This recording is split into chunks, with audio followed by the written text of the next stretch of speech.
concrete walls. There's a place for us where we could go, where we could be alone. Between city lights, we don't have to hide. I wanna go, do you wanna follow? There's something in the air, I can't explain it, but it's there. Ain't nobody gonna find us in our secret love affair. I don't wanna have to hide no more, it shouldn't be unfair. I wanna go, and I wanna know, do you wanna follow? Baby, do you wanna follow? Come with me, do you wanna follow? Baby, can't you see that? I wanna go, and I wanna know, do you wanna follow? Baby, do you wanna follow? Come with me, do you wanna follow? Baby, can't you see that? I wanna go, and I wanna know, do you wanna follow? I can't understand why we can't hold hands, but they don't know what we have is real love. Aren't you sick and tired of having to hide? I know a place, do you wanna follow? There's something in the air, I can't explain it, but it's there. Ain't nobody gonna find us in our secret love affair. I don't wanna have to hide no more, it shouldn't be unfair. I wanna go, and I wanna know, do you wanna follow? Baby, do you wanna follow? Come with me, do you wanna follow? Baby, can't you see that? I wanna go, and I wanna know, do you wanna follow?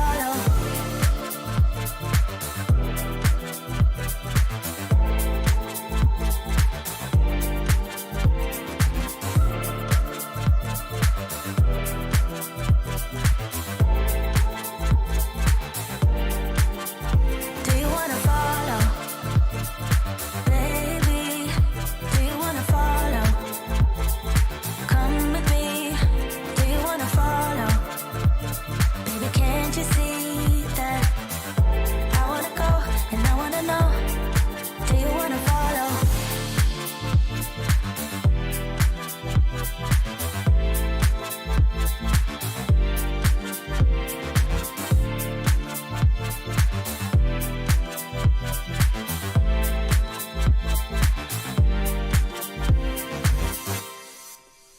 What's up, everybody? Welcome to the live stream, and a very happy Monday evening to you, or whatever time it is wherever you are.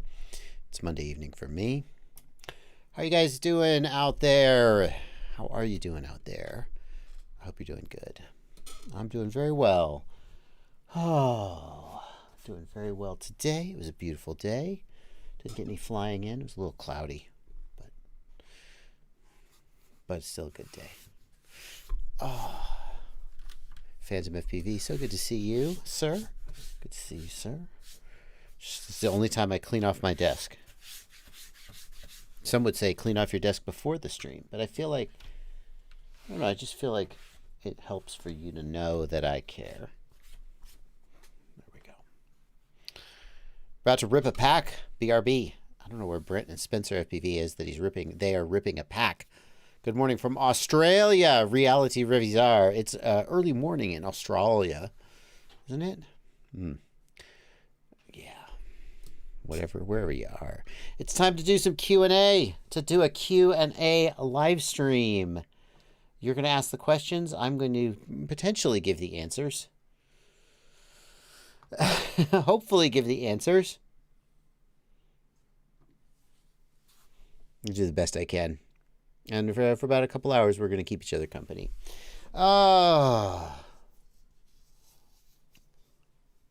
It's 8 a.m. where Quad Dock is. Ugh. Western Australia. 8 a.m. Hello from Italy. Hello, Green FPV. So glad that you're here. In case you're wondering, in case you're new here, this is the deal. I sit here, I look at this screen, I read your questions, I answer your questions. Like this question from Green FPV. How are you? HDZero is out with 3 new products and none of them is good enough. Wow. That is not where I thought that comment was going. What do you think?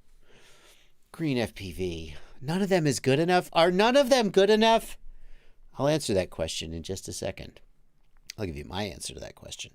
That's the deal, guys. If you're new, Flying Sandal, good to see you, man. If you're new to the chat, if you're new to the stream, say hello. I'll be very pleased to receive you. If you want to leave a question, I might get to it, but let's face it. Look at all this. Look at all this. Look at all these comments going by. There's a very good chance that I won't get to it. If you want to make sure I get your question, you can hit the $sign down here. Hit the $sign, leave a super chat. And as we learned in yesterday's stream, in case you didn't know, you have to type the super chat question before you hit buy and send. You have to, hey, you are awesome. I love your show. Whatever. You could type whatever. You have to type it before you hit buy and send. And also, in case you didn't know, the more money you give, the more characters you're allowed to type. But I don't really care. Only YouTube cares. Wow, for $400, for $500, you can type 350 whole characters. Let me tell you something. If you want to give me $500, you can type as many characters as you want. I will just read them from the regular chat. That's up to you. That's totally up to you. But if you want to make sure I get your question, leave a super, like this one from Otis, which I will be getting to in just a little bit. But before I do any of that, we have to just take a second and thank the beautiful sausages here on the right side of my screen. My patrons. This is my Discord server, and these are my patrons, and I always take a moment at the beginning of the stream to say thank you to them for making it possible for me to fly drones instead of whatever you guys do. What do you do out there in the world? I don't know. It's not flying drones, though. Joke's on you. Mostly I just sit here and answer emails and edit videos. What do you do for a living? I don't say I fly drones. I say I make YouTube videos and answer emails. But I'm not complaining, though. I'm not complaining. It's a good time. It's a good time. So, the very first question that I want to get is a question I was about to answer before I started the stream. I was reading this message from Royal E. Pugs. It's just a DM on Discord. And Royal E. Pugs, and I thought, I only have 2 minutes till the stream. I have to, I can't research this and type this out. And I thought, I'll make this the very first question I answer on stream. So this is going out to Royal E. Pugs 123, who says, I'm having trouble binding my quad, which is a Babyhawk 2 analog with FreeSky, and he's trying to bind it to a Jumper T18 Pro.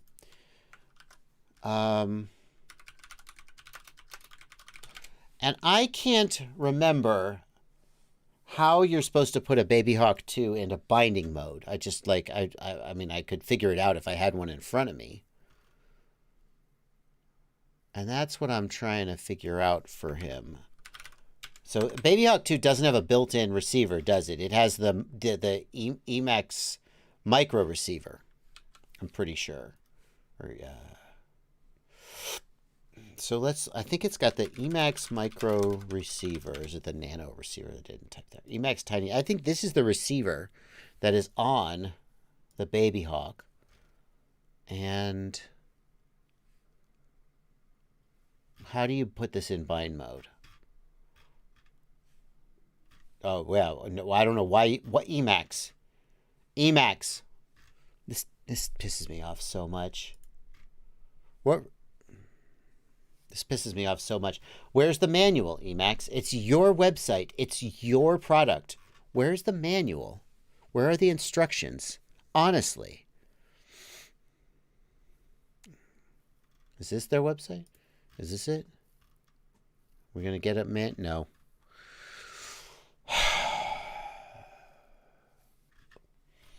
So I don't know if you're supposed to hold down the bind button or press the bind button after powering up. And I don't know what to tell this guy. And of course, I don't have one. Here's emaxusa.com. Let's see if that has any information. No, it's the same flippin' website. All right. How about FPV Cycle? Do they have any information? No. All right. This is so frustrating. So frustrating. So So I'm not even going to be able to really help this guy. So, okay, how to set up Emacs. Okay, how about this? How to bind, what is it, the Babyhawk?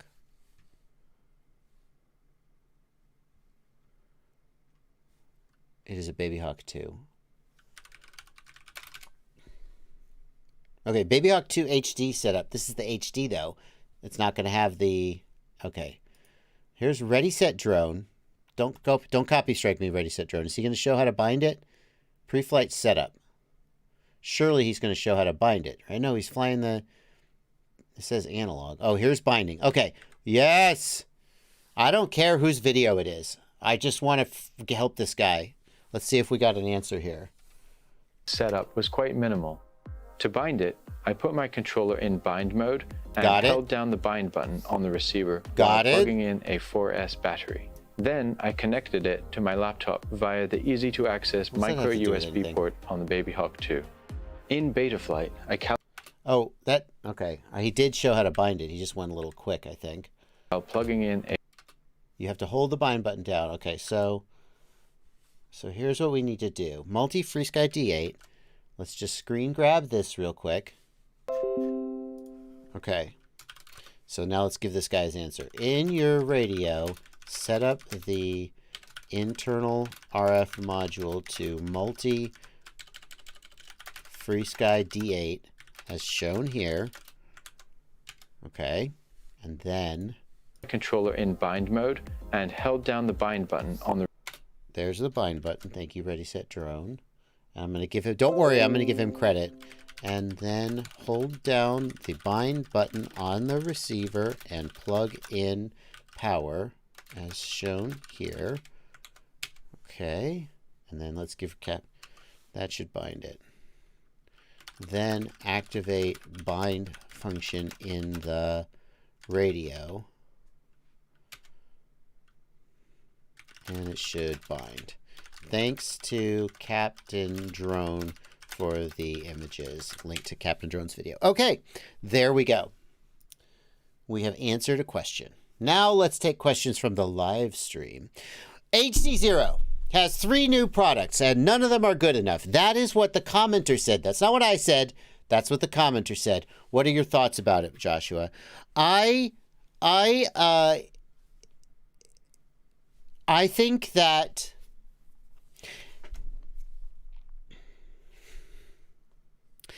I'm trying to think of the perfect analogy that isn't insulting. Here's the analogy that came to my mind. Okay, I'm just going to go with it. This is a live stream. Not everything is perfect. HDZero is like the gluten-free pizza of FPV. It's not as good as pizza with gluten. Even people who eat gluten-free, you know it's true. You love the taste. You love gluten. You love bread. You love dough. But then it makes you sick, right? It doesn't work for you. For some reason, gluten doesn't work for you. So you eat gluten-free pizza. I've eaten gluten-free pizza. I've had cauliflower crust for people who are making keto food. Hey, look, at the end of the day, it's pizza. It's pretty freaking good pizza. It's not as good as glutinous pizza, but it's pretty good pizza. That's the analogy for HDZero.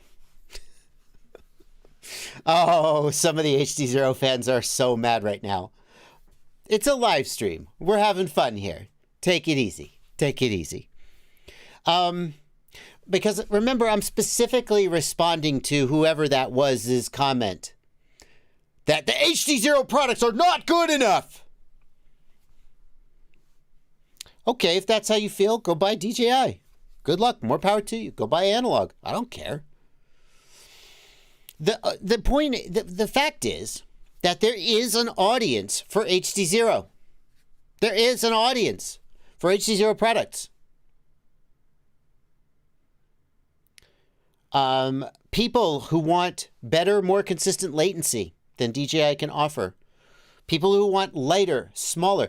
You say the new products from HDZero, none of them are good enough. Okay, you show me a better 1S video transmitter for a tiny whoop. You can't do it. You can't do it. You're going to put a Caddx Vista on a tiny whoop? Good luck. So when you say none of them are good enough, you're framing that within a certain context that is unspoken, but really needs to be spoken. And the context, when you expand your context, they're excellent. You just have to be in a different context. Okay? So no. HDZero is absolutely better than DJI in certain contexts. And if you don't see that, it just means you're not in that context. Now, it turns out that the context in which DJI is better than HDZero, not objectively, because better is subjective, but if you look at people who prefer DJI over HDZero and then infer the context that those people are in, it turns out that the context in which DJI is preferable to HDZero is pretty big today. But that doesn't mean the context where HDZero is the best choice doesn't exist. It absolutely does. All right. That's my take on it.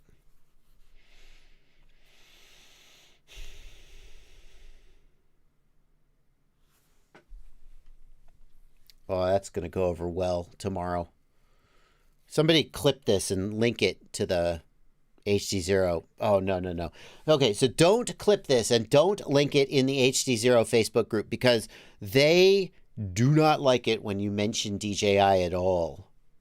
That's not what we're here to talk about. We're not here to talk about DJI. We're only here to talk about HDZero and how great it is. Okay. It's your group. TLC from Chulak says the only pro argument for HDZero is consistent latency. Nope, not true. Size and weight is another advantage. HDZero is lighter, and there is no DJI solution for 1S other than to use a voltage regulator. So there's reasons for HD. Here's the thing. I'm a fan of HDZero, despite the fact that I fly DJI on all my personal rigs for reasons which we don't need to go into because anybody who's flown DJI knows those reasons. But I'm a fan of HDZero for many of the same reasons that I'm a fan of ExpressLRS, even though I don't fly ExpressLRS on all of my personal rigs. I fly it on some of them. What makes HDZero so great is Carl Zhao. I hope I'm pronouncing your name right, Carl. I apologize if not. Carl Zhao. And Carl's passion for creating a great product. I love to see an underdog fight a big dog. Like DJI's the big dog here. A 500-pound gorilla. Because when you have all the money in the world, you make whatever you think you need to make, whatever you want to make, and you don't pay attention to your customers because they will just take whatever you give them, and you probably made something pretty good. But when you've got a company like HDZero and a guy like Carl at the helm, they are fighting to find ways to serve our community in a way that HDZero, the way that DJI just doesn't have to and doesn't care about. And that's the single biggest reason to support them. That's the biggest reason to support them. Because at the end of the day, DJI released the DJI goggles V3. Do they have backwards compatibility? No. F you. Right? They haven't released them. I'm sorry. I apologize. They haven't released them. I got ahead of myself there. It's been leaked. It's been leaked and suggestions, and it seems like the DJI goggles V3 are not going to have backwards compatibility with existing Air units. Because F you. Because we're DJI. Buy the goggles again, you plebs. Give us $500 more of your money. Suck it. You don't like it? Too bad. Don't fly our stuff. That's DJI. Oh, no, that's not their real attitude. That's only how it seems to us. That's what it feels like.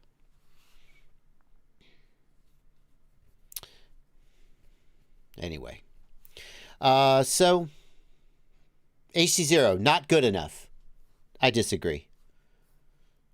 There are many ways, there are many contexts in which HDZero is the winner. Racing, anytime where latency is super important. Long range, you want to go past 13 kilometers? F you. Not with DJI, you won't. HDZero can. Very small quads where the weight difference matters. 1S, they're out there. You got a 5-inch freestyle quad? No, DJI all the way. Unless you go, no, I'm going to support the company that actually wants to support us and be a part of us and take care of us and treat us well. And some people do. Not me. I just buy DJI for everything. But you might.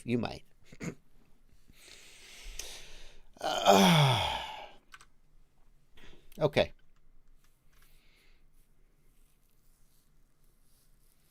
They're not going to make them backwards compatible, Quad Doc. I bet you $1 million. No, this is not a legally binding bet.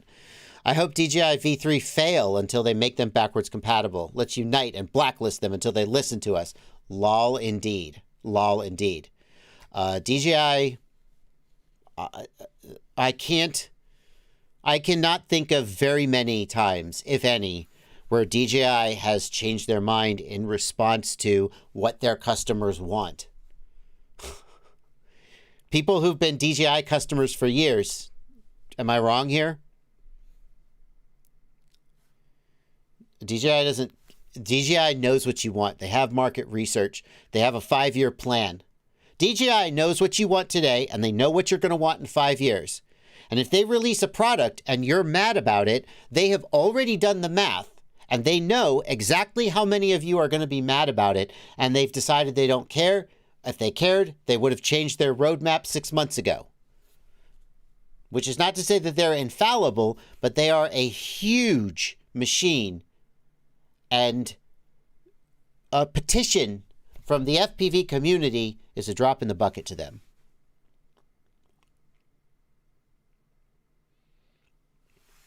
Which is not to say that they never care. They have absolutely done things for us as a result of the feedback that people like Mads Tech, Rotor Riot, myself, Wesley Vardy, I don't know who else, people who they have project managers who are in contact with FPV, people in the FPV community, and they sit down with them. I had a conference call with them years ago. I sat down in a conference call with my contact, whoever he is, a marketing guy probably, and several engineers. And they asked me questions like, what do the FPV community want? That's not to say that they don't care, but it's to say that by the time they release a product, they probably have made decisions like, should it be backwards compatible? And that's like, if they say, oh, you want a feature, like you want to add GPS to the OSD, they did that. But the feature like, are you going to make it backwards compatible is such a big feature that they probably already made that decision and it's over. Anyway.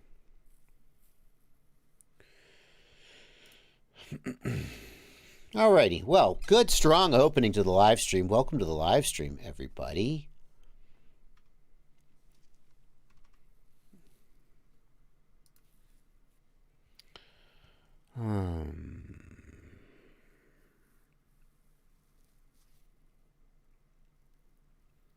No more news, Sam Sparks, about the DJI FPV V3. No more news.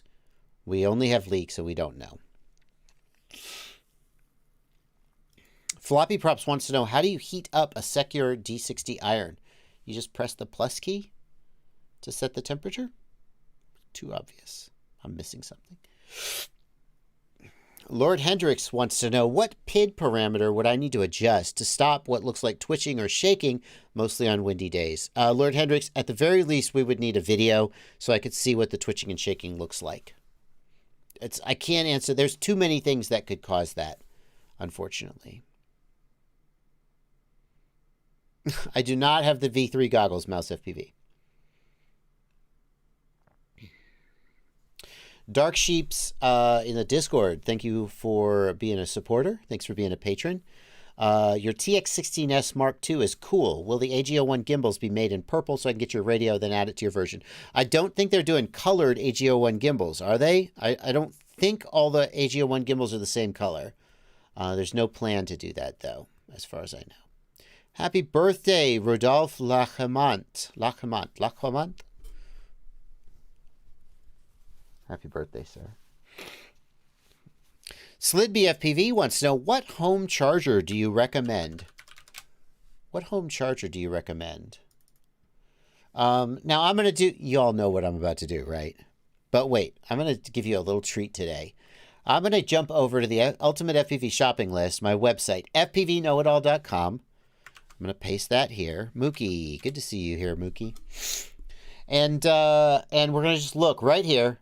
Anytime you guys are looking for my recommendations, you're welcome to ask. You're welcome to ask. It's no problem. I'm happy to have when people are asking me questions, I know they're thinking of me as a solution for their problems, and that means that I have a bright future and won't have to get a real job anytime soon. But if you don't want to take the time to wait for me to answer you, go to fpvknowitall.com. And we got a whole section here on chargers, and you can see my recommendations. The Hoda D6 Pro is my favorite charger for a long time. What I wanted to show you guys, though,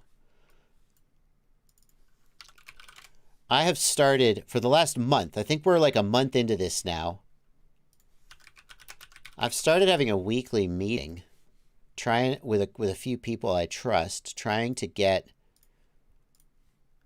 make sure that the page stays updated. And we are working. This page is not released yet. Oh crap, you guys can see the URL. I'm doomed. This page is not released yet. Like, for example, do you see that the banner image is not the correct banner image? This page is still in the works. But we're going to be releasing a page for Tiny Whoop parts. And I can't thank Aaron Ciotti enough. Ciotti has been contributing. Without his input and recommendations, there is no way I couldn't have come up with this stuff on my own. But I want to let you guys know this is coming. And you can see some of our recommendations here. Wonder what you think of them.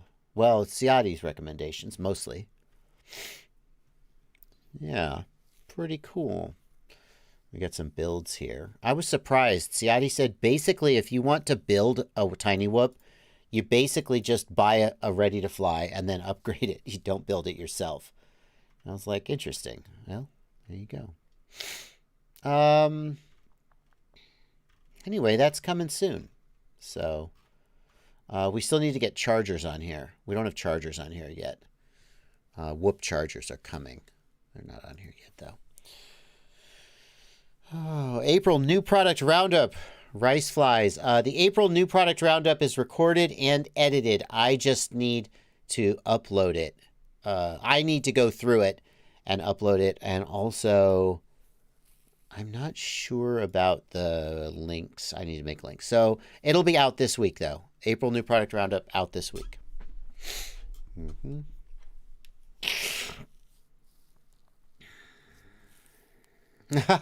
Josh Phelps wants to know if this page is using Ciotti's affiliate links. It is not. It's using my affiliate links. Ciotti is... don't worry, though. I'm taking care of Ciotti. It would get weirdly complicated if I used other people's affiliate links on my website. So...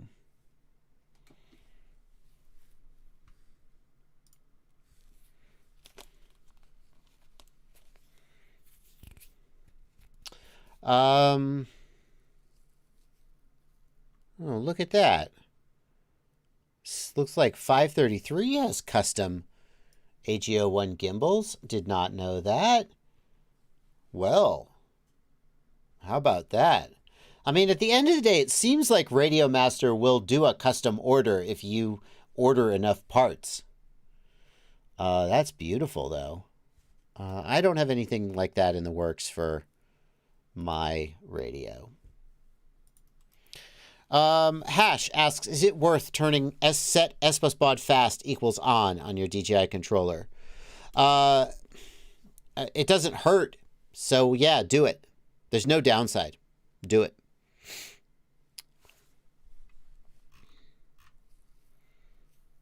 Those are those AGO ones? Those aren't AGO ones. Are they? I guess they are. Oh, interesting. They got all kinds of colors. Damn, okay. Fair enough. You got me. You got me, chat. They got all kinds of colors, apparently. Blue, red, blue again. There you go. Fair enough. Well, I don't know about no purple ones. So there you go. Let's read these super chats. It's been a half hour into the stream, more than long enough. Otis, thank you for a $10 super chat. Otis, would you do a jank build? Build a drone without a carbon fiber frame, but with anything, and perform 3 mid-tier tricks, then pick another YouTuber to the challenge and bring some entertainment in. A drone without a carbon fiber frame. You mean anything other than carbon fiber? That's interesting. You do a build where it's anything except a quadcopter frame. Interesting. What if you did a competition, and the competition was to make a quadcopter out of anything except a quadcopter frame, and then people submit the competition. They submit videos. They have to perform a series of tricks, okay? And then they submit their video, and then people can vote on the winner. That's kind of cool. Anything but a quadcopter competition. I'll put that on my to-do list. Who knows if I'll ever do it.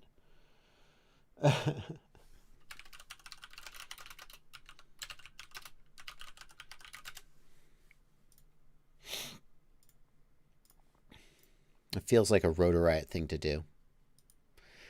Akasha Jana asks, will you do a perfect toothpick build? Yep.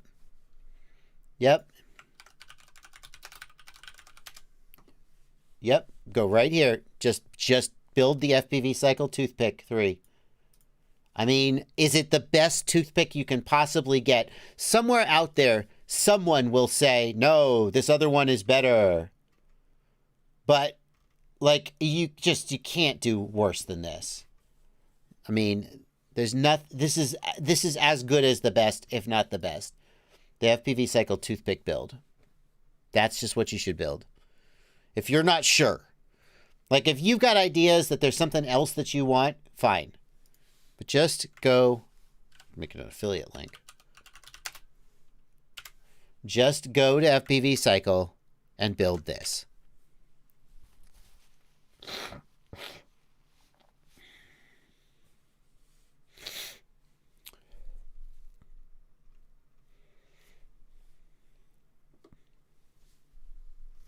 I mean, right? 3437. Thank you for $2 super chat. Looks like I solved a problem for you. And you're saying thank you. Thank you so much. TechWorks, thank you for a $10 super chat.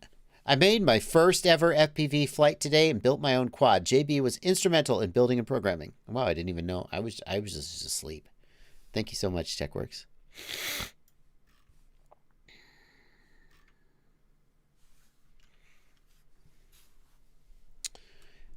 Is the Toothpick 3 in stock, though? I don't know about that.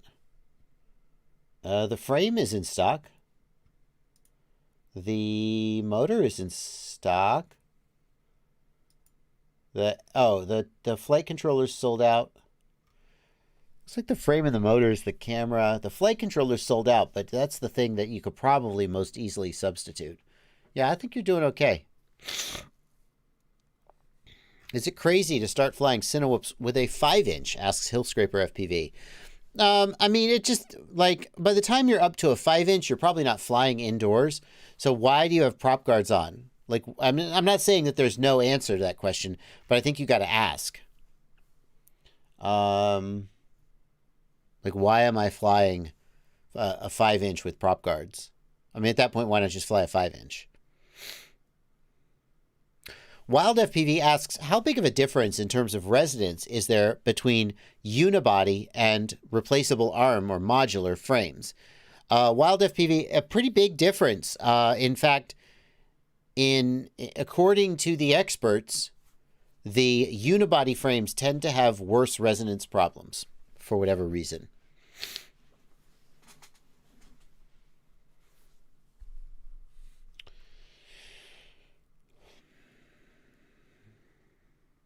But that depends heavily on the design, so it could vary.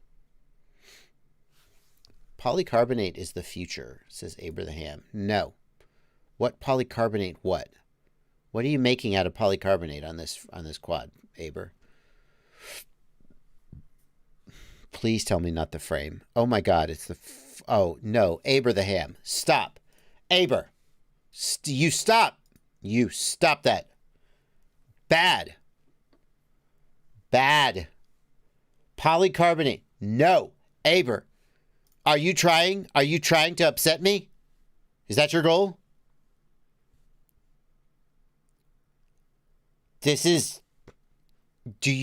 you a masochist, Aber? Is this... Did she tell you to do this and tell you to post it on the internet as some kind of like weird kinky, shame thing? I mean, that's between you guys. If you need someone to tell you that this is a big mistake and no one should do it, then I guess I'm going to be that guy.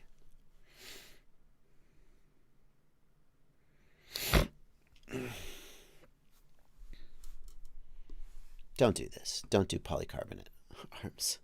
Don't do it. That's a terrible idea. Some people are into that kind of thing. I don't know. I'm not trying to... This is a family-friendly stream. I'm just saying that's the only reason I can imagine you would share this picture on the internet, is like you just have a shame kink. I mean...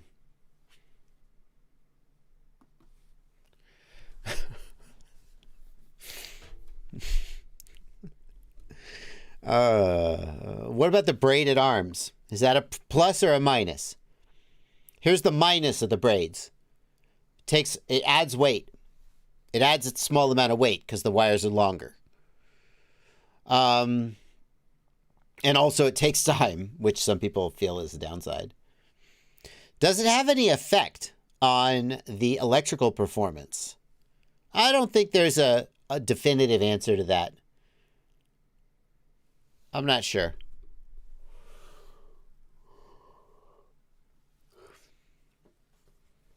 I don't know whether there's a disadvantage or an advantage in terms of electrical noise or whatever, but it looks nice. It's not my style though. I use red electrical tape, which, so I clearly don't care how anything looks. Otis says it can desync smaller whoop motors. Yeah, maybe. Akasha Jana asks, what am I losing with a ready-to-sky Apex clone compared to the original? It's impossible for me to answer that question. Does it have lower quality carbon? Is it weaker in a crash? No one can say.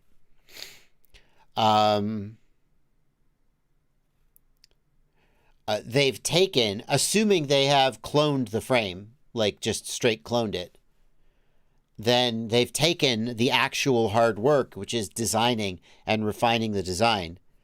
So they're already starting off on a good foot. The main thing that you're losing is the knowledge that you're supporting the frame designer, which is up to you,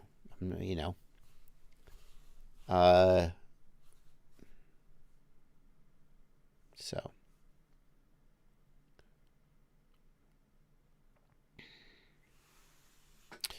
B-Man FPV says Bubby posted something about doing a polycarbonate frame of his signature frame.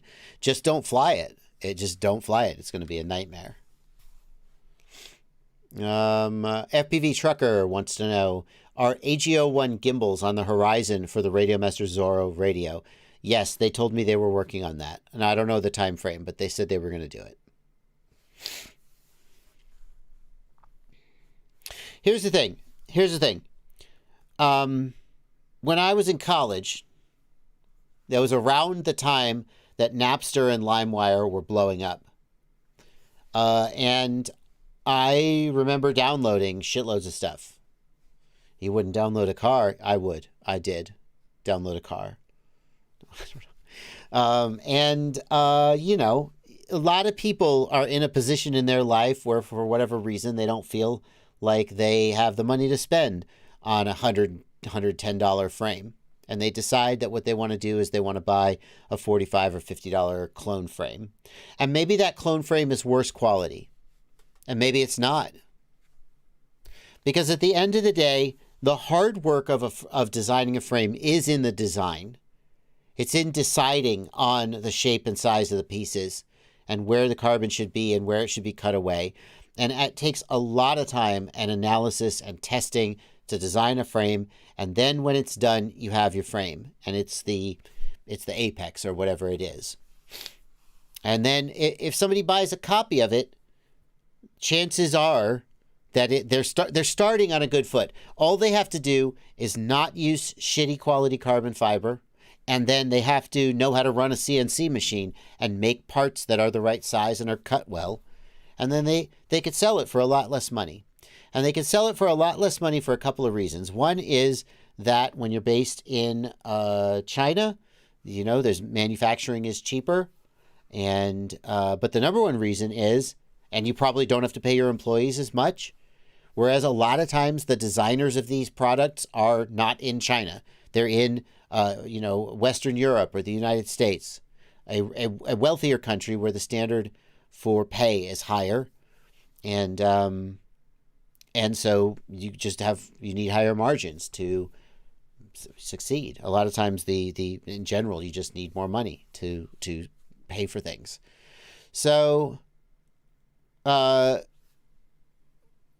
if you choose to buy that cheap frame, that's on you. You know, when I was in college and I was downloading music on Napster, someone was saying, "You're taking money from the bands that deserve that money." And I was like, yeah, whatever. I'm downloading shit on Napster. That's just where I'm at in my life. Now, I have a freaking Spotify subscription, and then now those bands get 0.001 cents every time I play one of their songs. So somehow the bands are still getting screwed over and the record labels are still making money. But at least I'm doing my part, right? So you got to decide. Are you at a place in your life where you want to support the people who designed the Apex? I mean, at the end of the day, that's what you're paying for. When you buy the 250 from God, you're saying, thanks, God, for designing this awesome frame. It took you months and months of work to do it. And now I'm going to try to pay your bills for a little while and help you design the next great frame. Or you could go buy a clone and you could say, hey, God, I'm not going to do it. I'm not going to give you money today. That doesn't make you a bad person, but you should at least know that you're making that decision when you buy a clone. And then if you're like, yeah, but I don't have any money. Yeah, okay. That's your call. Alrighty. Thank you, Golden FPV, for a $2 super chat. Best drone for the Caddx Peanut. I'm trying to keep it small. I would lean towards like a 2.5-inch Cinewhoop for a Peanut. Maybe a 3-inch. Like a Gepar C Cinelog 2.5 or 3.0.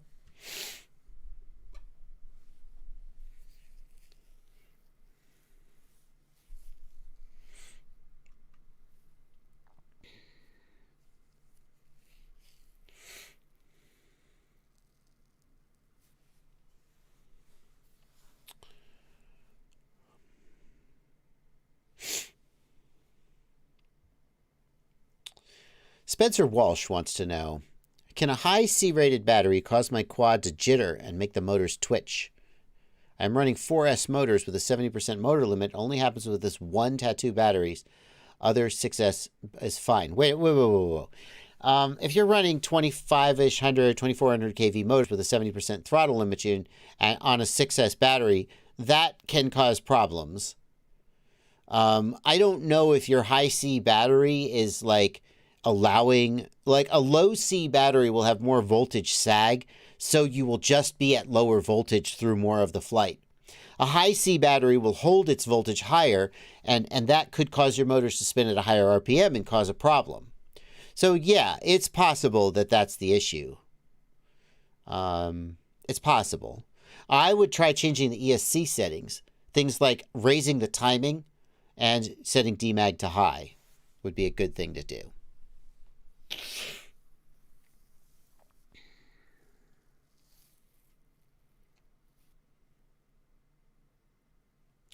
Air Spoconi wants to know, when is your build kit coming back in stock? Oh, Ari Spoconi. The Xylo build kit will never come back in stock because we're doing a V2. Haha, here's a trick answer. The V1 is discontinued. We're doing a V2. We're updating it. And I'll let you know when it's back in stock. Impulse 60 asks, is the HDZero resolution going to increase eventually? Not without a hardware break. The current hardware is pretty much stuck where it's at. The current hardware does have the ability to do 1080, but they're not doing it, I think, because either the frame rate, the resolution, or either the frame rate or the latency, or maybe the range would be affected. So don't expect a firmware update for HDZero that changes it to like 1080. I don't think that's going to happen, period. But if they did happen, they would have to figure out a way to get the range back up, and I don't see it happening. People have asked that, and HDZero has said basically there are reasons why that wouldn't work.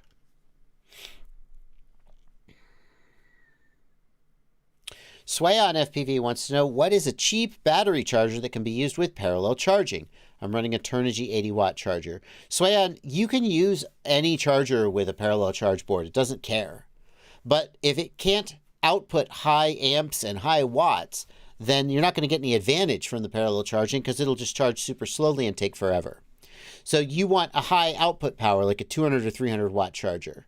Again, you can go to fpvknowitall.com. And I've got a page about batteries and charging. Look, it's still up. fpvknowitall.com. You can check out the chargers that I've got listed there, and you can find one that fits your budget.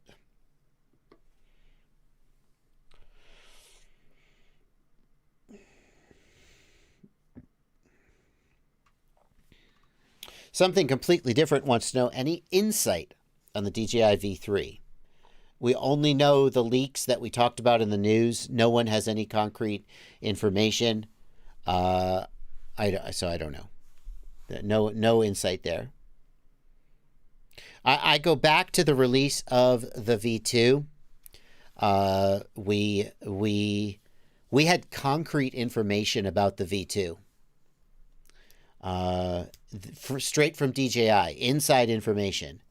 That turned out to not be what we thought it would be. And I only found out about the DJI drone very close to release. So DJI plays it very close to the chest.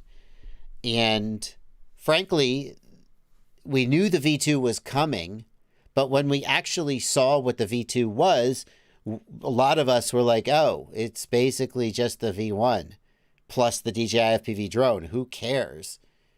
Because if you're flying FPV, you don't care about the FPV drone very much. So the V3, who knows what it'll be, but I am not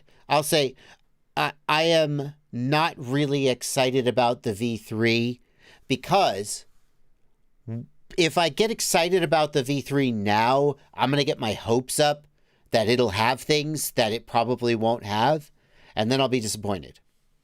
But if I just am like, all right, well, we'll see when it comes, then when it comes, maybe it'll be cool in its own way, but at least I won't have set myself up for disappointment. Brundog asks, what are your thoughts about them ghosting their V1, V2 supporters for their V3 customers? Yeah, so the rumor is that the V3 goggle will not be backwards compatible with existing Air units and Vistas. What are my thoughts about that? My thoughts are, sorry, this is DJI. Did you not see that coming? Are you new here? Yes, probably you are new here. Because a lot of FPV customers don't know about DJI's history. DJI, for them to release a product and then 2 years later they release a new product that is in no way backwards or cross-compatible, that's just what they do. That's just what they do. And then you expect you to upgrade.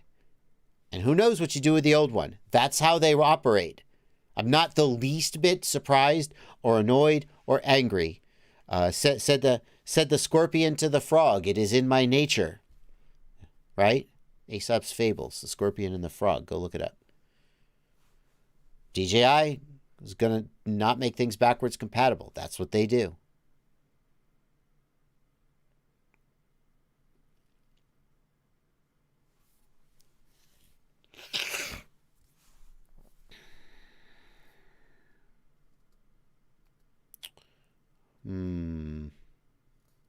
Mr. Eddie Nunez says, my Radiomaster with the AG01 gimbals has jitter. Throttle doesn't say it's 0, but it fluctuates by 1 point. Is that a problem? Eddie, if it's going from like 1499 to 1501, that will not have any effect during flight. However, mine are rock solid. I have 0 jitter. So I would be a little annoyed that I spent whatever, $130, $160 on the gimbals and had a little bit of jitter. But that's not going to in any way affect you in flight.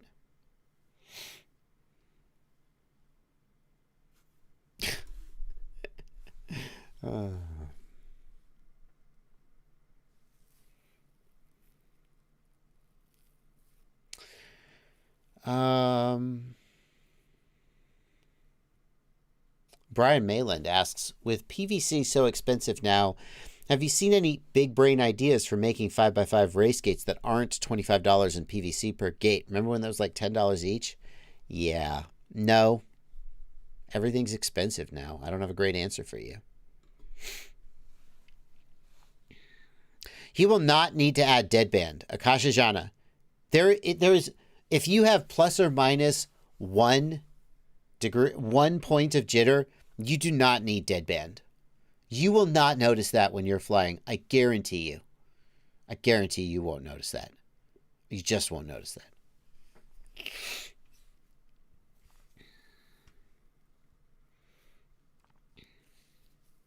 I wonder, Eddie Nunez, what radio link you're using. There have been cases in the past where if you're using like 1 watt crossfire, it causes jitter in your gimbals. So I do wonder what radio link you're using, Eddie Nunez. Setter suggests a hula hoop. Cut it and bend it. Yeah, that could make gates. I mean, I assumed he was asking about actual multi-GP style gates. Oh, Eddie Nunez, that's why. Eddie Nunez says crossfire 1 watt. Okay, Eddie, I can't 100% guarantee you this, but take your crossfire down from 1 watt to 100 milliwatts and see if that jitter goes away. I suspect it will, but I don't know for sure.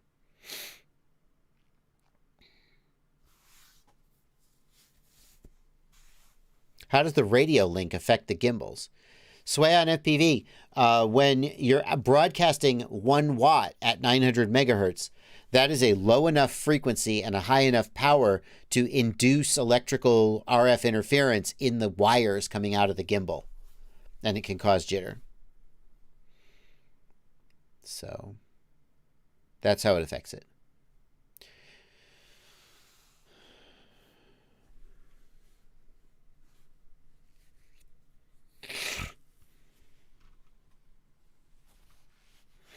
Adam Eversmeyer is annoyed that I'm sniffling on stream.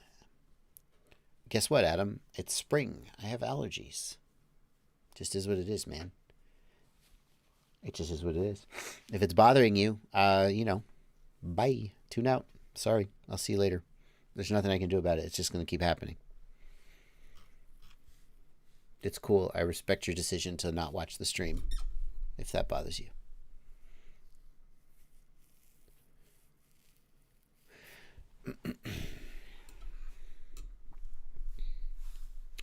Ari Spoken, he says, I know you said that the Xylo build kit will be a V2. Do you have an estimate for the release date? Maybe a month from now. See, now I'm going to start sneezing. Thanks. I did, though. Today was the day when I started. Oh! When I started. Today was the day when I started the Nasacort. This live stream is brought to you by Nasacort. It's an over-the-counter corticosteroid? Over-the-counter glucocorticoids allergy symptom reliever. Yeah, no prescription needed. 2 squirts a day.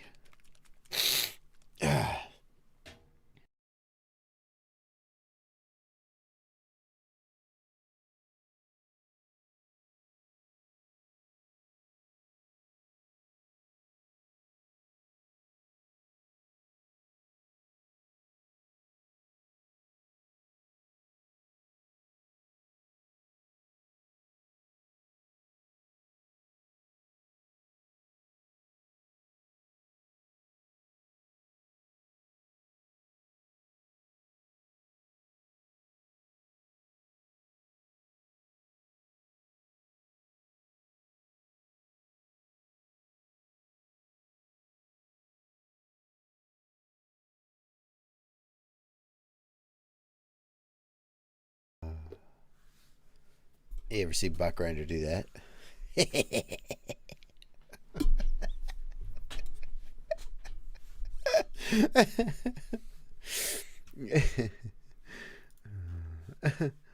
All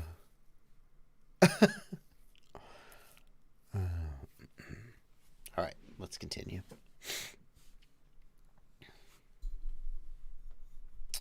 Okay. What's the width of my desk? I think it's 6 feet. Yeah, it's about 6 feet. I think it's 6 feet. From the wall to me? Why do you want to know the width of my desk? The depth. First of all, it's the depth, not the width. What's the depth of your desk is what you should have asked. But I'll forgive it. 30 inches. The desk is 30 inches.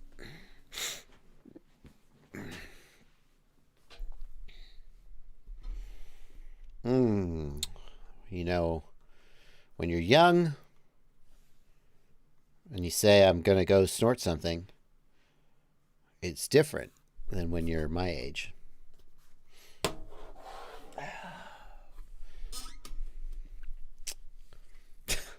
You should try local honey for allergies. There's no actual, I don't think there's actually a basis for that claim. No offense. Does honey help with allergies? I don't know about WebMD. Mayo Clinic. Is there actually a study for this? Here we go. No, an actual study. PopSci.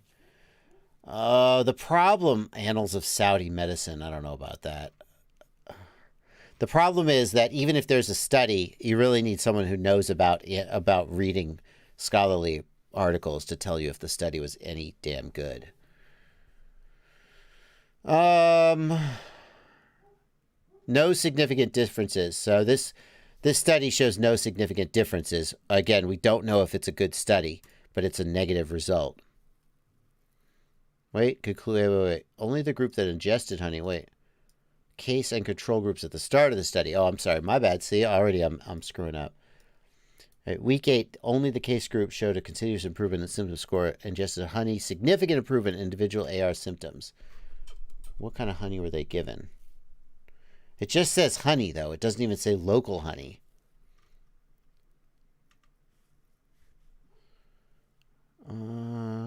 Case control study found no significant improvement. Second study found a strong correlation.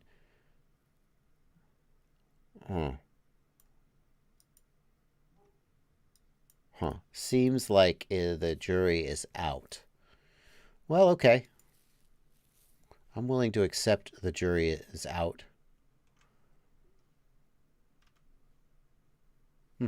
Alrighty.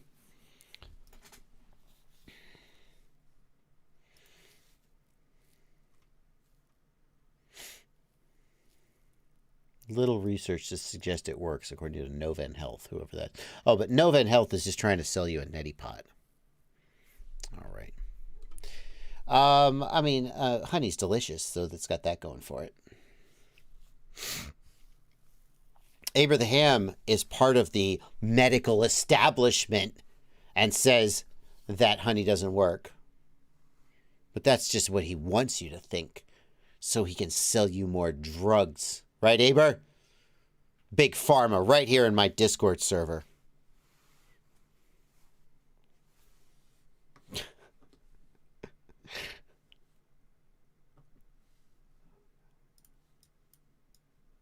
Look.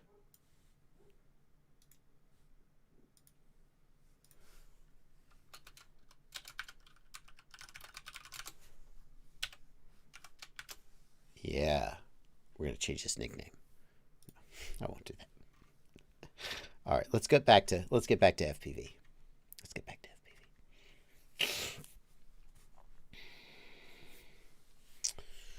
Thank you, Abraham, for a $5 super chat and a suggestion. Keep off the septum to avoid nosebleeds. And left nostril, aim to the left ear, right nostril, right ear. Okay, thank you for that. That's actually good advice.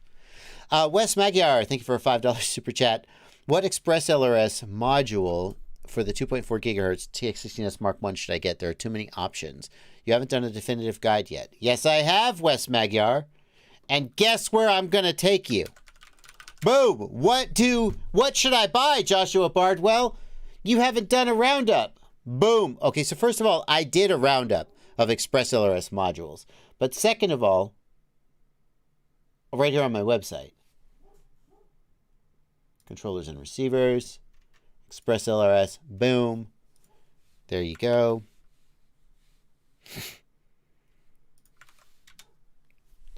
I recommend the Happy Model 1 watt Pro TX module.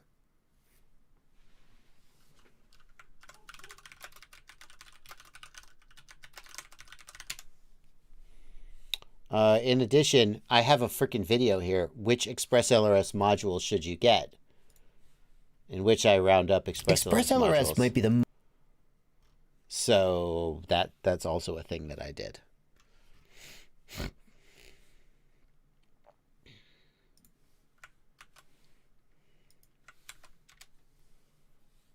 So there you go. Is the Jumper Aeon any good? The Jumper Aeon module, I think it's okay now that there's official firmware available for it. 661 FPV, I'm with you. The Happy Model ES24TX Pro is a rock solid module, and I strongly recommend it.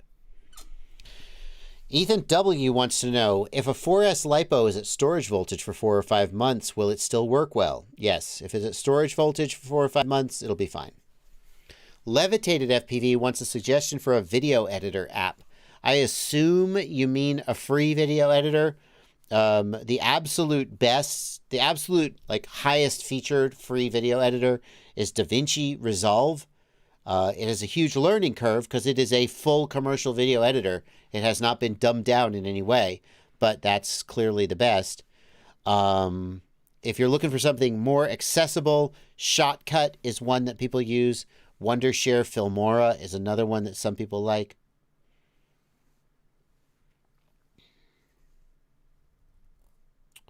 Riat9, thank you for 281 Australian dollars. It's a seltzer mango on me.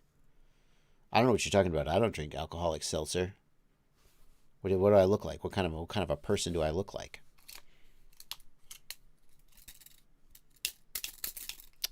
Shotcut's pretty decent for a free video editor. Kent J wants to know, have you done much range testing with the Happy Model EP2 with a ceramic antenna? How much range do you lose? Kent J, roughly, you lose roughly 6 dB.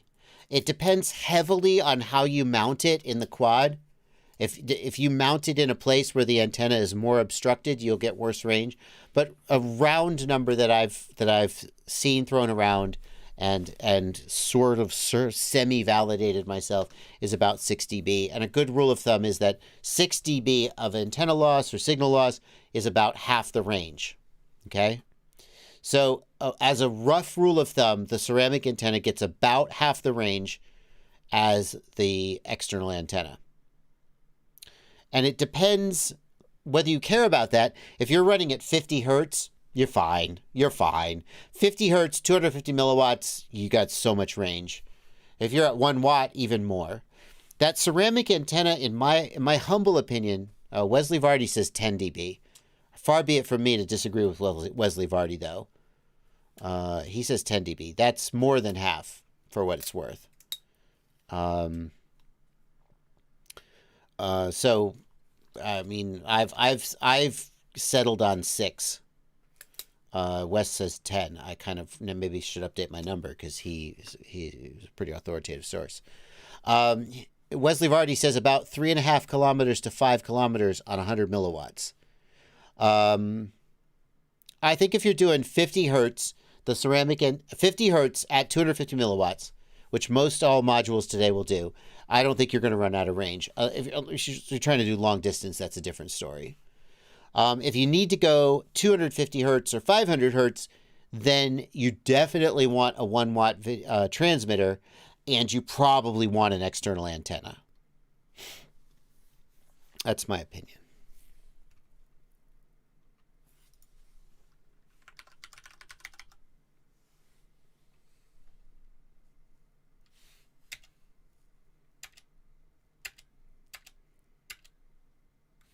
Wow. Garrett L., I thought you were saying white powder. And I was like, does this guy just like to ski? But now I see you are not saying that. You're saying something else, and you can just get the fuck out of here. Forever.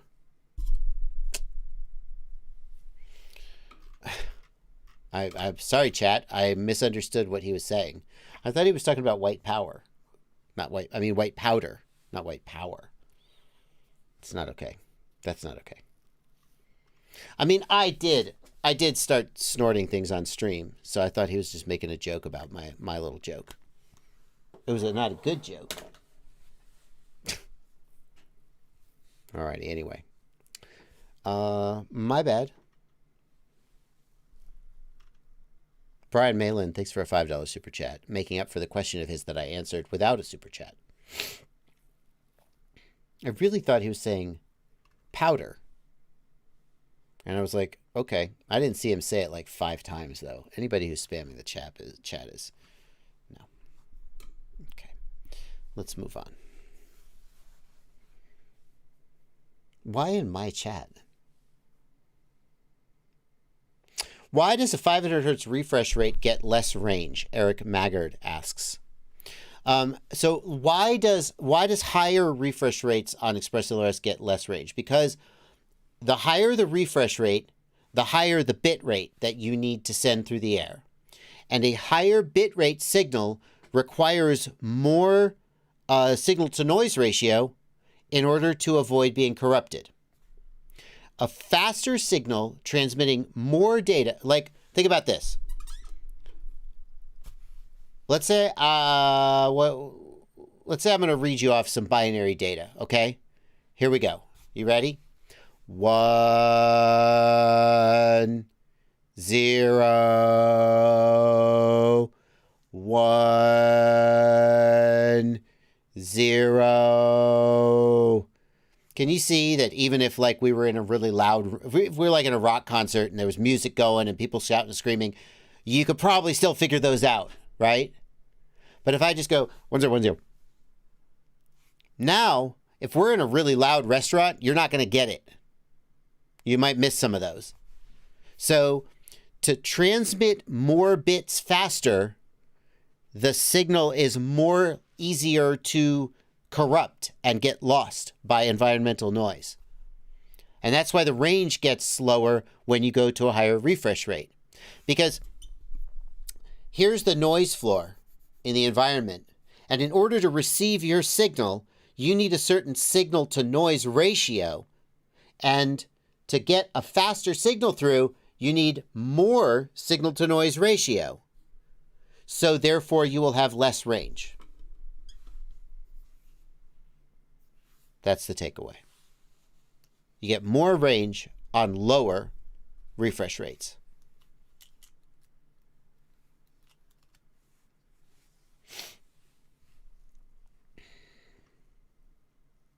Raven187 says that the Beta FPV ExpressLRS antennas are the best. I'm going to need a source for that, please. I'm going to need a source for that.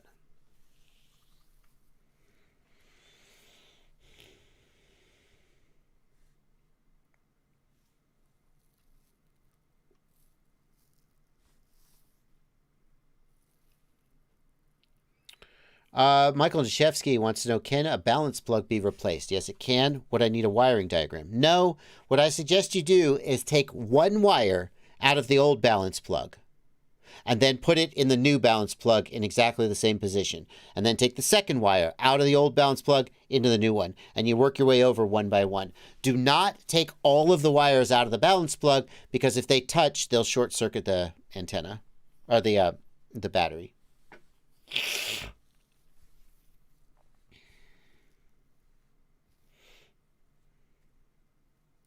What rate is good for ExpressLRS? Asks Sway on FPV. I mean, Sway on FPV, here's the thing.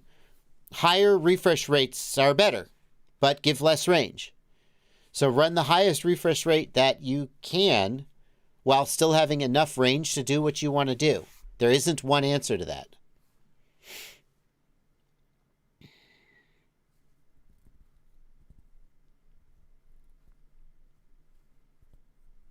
Are all the ELRS transmitter antennas interchangeable, or do they have different impedance requirements? No, they're all the same frequency and the same impedance. However, some will have an SMA connector and some will have an RP SMA connector, and you don't want to mix that up.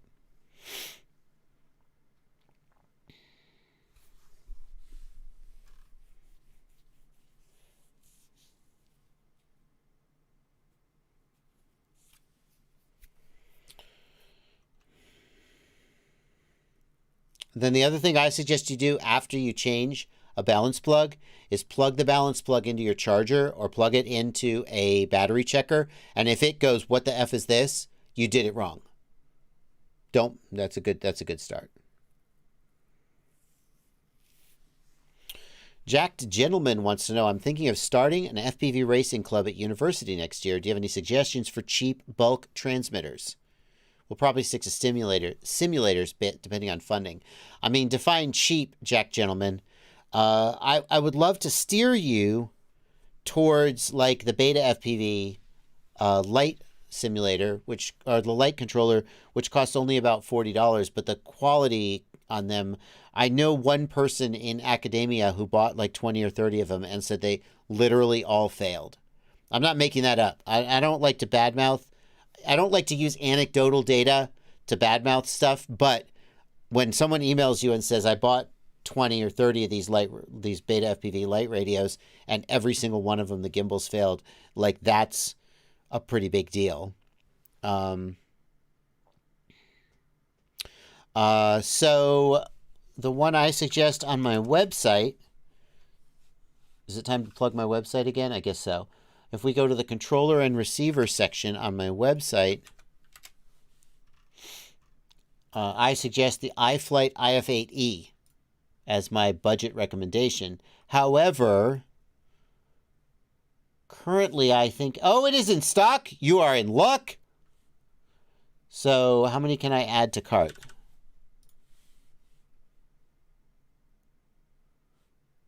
How many can I add to cart? Back ordered 99. How about 50? Update shopping cart. It says it's in stock. Back ordered 20. Update shopping cart. It says it's in stock. It said it was in stock. There we go. We're going to find the answer. 10. We're going to find out how many they've got. 15. 16. 17. This is how you find out how many is. Oh, there you go. So they have 16 of this radio in stock. That's how you do it, folks. That's detective work. Good detective work there. This is what I would suggest, and it's in stock now. What I would suggest you do, though, is contact Get FPV support and say, I want to buy 10 of these radios for my university program. Are you able to give me any discount? And so here's the thing. Get FPV gives out a 6% discount code to their brand ambassadors. And these guys go on Facebook and they're like, hey, I'm Bobby FPV. Use my Get FPV discount code for 6% off. At least they used to do that. I don't know if they still do. Times have gotten tough in 2022. But my point is that they'll just give 6%. At least they used to. They'll just give 6% to freaking anybody for anything. Well, it was marketing. But my point is, if you say, look, I'm going to buy 10 of these things, is there anything you can do for me? They could probably give you 5 or 6%, just like if they're having a nice day. And they might give you more if they really feel like supporting you. But there you go. That's what I would suggest.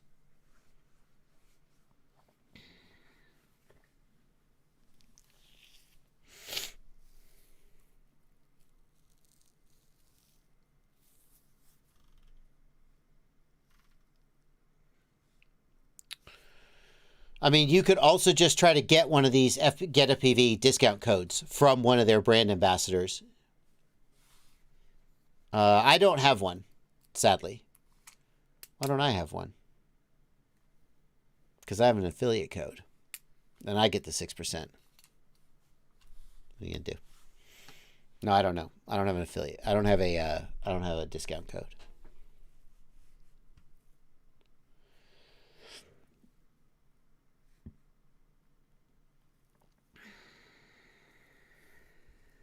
I mean, here's the thing, Jack Gentleman. The only thing they can say is no. So you may as well ask. It doesn't hurt to ask. Just be polite and tell them you're going to buy. I don't know what your budget is. But if you have an academic program, I'm going to guess you're going to buy 8 or 10 of them. You're not just going to buy 3. So if you're about to drop $800 or whatever it is, if you're about to drop $500, they'll probably be a little more amenable to giving you a little discount, an academic discount or something. It's worth asking. Ernesto Linares says, so the Axis Flying ExpressLRS module is not good? And Ernesto is noticing that in my ultimate FPV shopping list, I do not, in the ExpressLRS section, I do not have the Axis Flying Thor module listed. And here's why. The Axis Flying Thor module is amazing.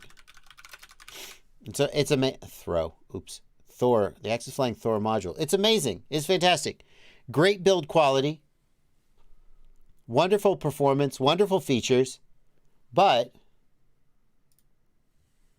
it's come down a lot in price. What? Is that for real?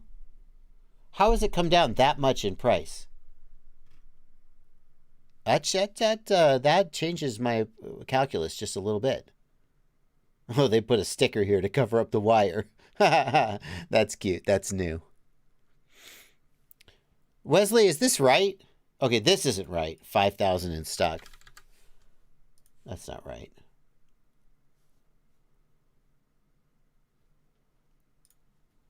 Oh. Can I add one more?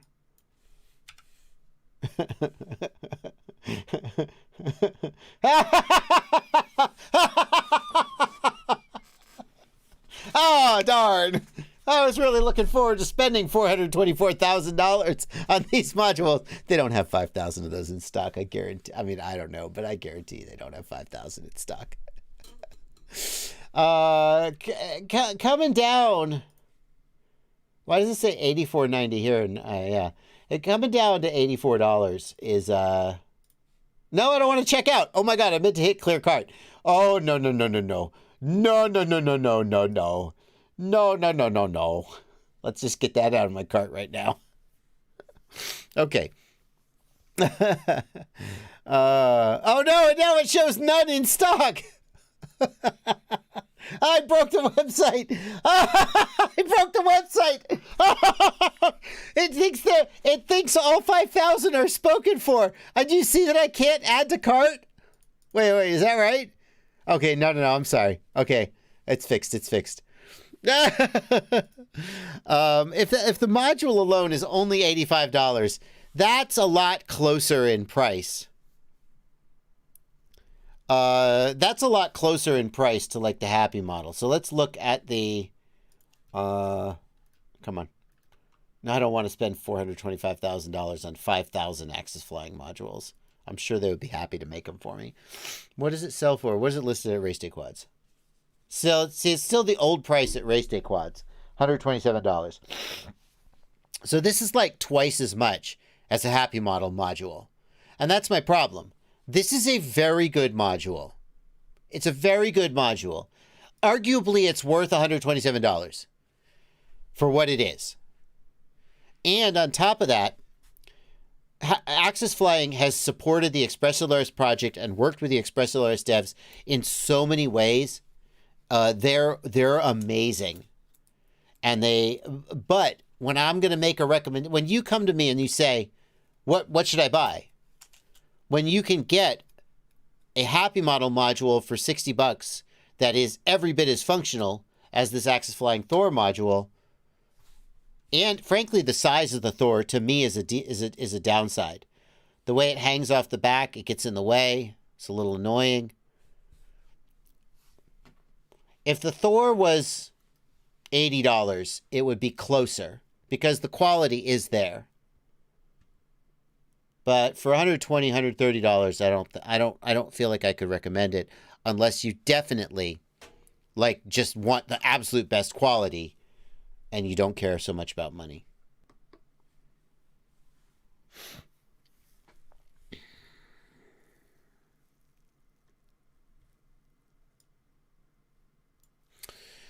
Cheech FPV, thank you for a $5 super chat. My ESC power meter reads 300 watts at idle. Tried to recalibrate, but no luck. How do I get it to read correctly? Cheech, I don't understand what you mean by your ESC power meter reads 300 watts at idle. Where are you seeing power? That's what I would ask you. See if you can get back to me. $130 and no fan. That's not true. The Axis Flying module absolutely has a fan on the inside. Oh, it 100% does. Unless I'm misremembering, I'm pretty sure it has a fan. Let's, no, not the Axis Flying box. This one. I opened the module up in this video. This is the new ExpressLRS. Shush, Bardwell.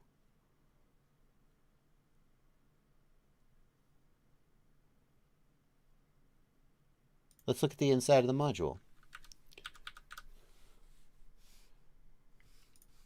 Open it up. Yeah, there we go. It's got a fan. It's 100% got a fan. Boom, there it is. It's just it's blowing through the side instead of out the back. Yeah. Nice big custom heatsink here. Yeah. Ernesto Linares, the Axis Flying module is without a doubt the best built module in terms of build quality, hardware. The ExpressLRS, the best built ExpressLRS module you can get. It's just a question of the reason it's not on the website is it's so much more expensive. Although now seems the price has come down a little bit, in which case I might change my mind.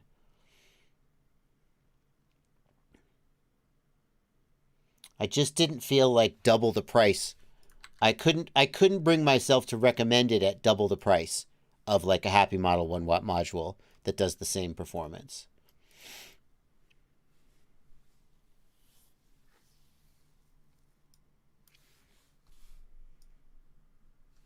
What do you got here? Ghost Branch. Ghost Branch, send this to the news. What is this? Mount Maker. Make action camera mounts for FPV easy. Yes, please. Does this like... You just pick your camera and you pick your quad or something? What is this? 3 types of model. Oh, you set the width. Oh, what the dickens? This is so cool.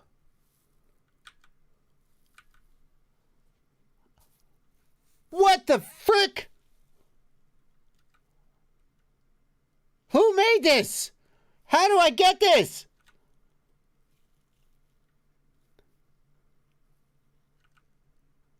Oh, closed alpha. Oh, well. Oh, man. When this comes out, what's cool about this is, like, this is the kind of thing that people who know how to use Fusion 360 or SolidWorks just do. They know how to do it. But for, you know, normies like us, this is pretty amazing. This is pretty amazing.